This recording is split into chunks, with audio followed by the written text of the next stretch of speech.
Oikein hyvää iltaa kaikille ja tervetuloa junamatkalle. Ja tämä toivotus koko junahenkilökunnan puolesta. Tämä on siis yöjuna numero 274 Kemijärveltä Helsinkiin. Seinäjoen Tampereen kautta. Saapumisaika Helsinkiin huomenna aamulla kello 9.15 aikataulun mukaan. Seuraavia pysähdyspaikkoja ovat Misi kello 19.30. Sitten Rovaniemi saapumisaika kello 20.10 ja Rovaniemeltä jatkamme matkaa aikataulun mukaan kello 21.00. Tässä jonossa meillä on vaunuja 12 kappaletta ja aloitetaanpa esittely keulapäästä. Siellä on makuuvaunut 20, 21 ja 22.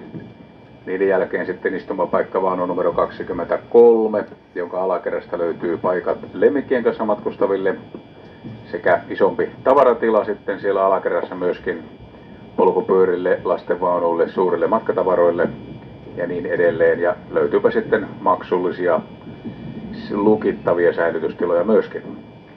Vaunu numero 24 junan keskellä on meidän ravintolavaunumme.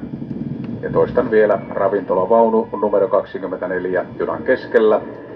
Samaisesta ravintolavaunusta löytyy junahenkilökunnan matkan aikainen hytti.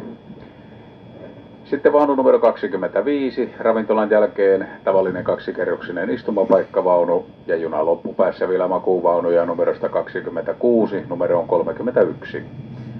Hetken kuluttua lähden kiertelemään junaa tarkastaakseni matkalippuja.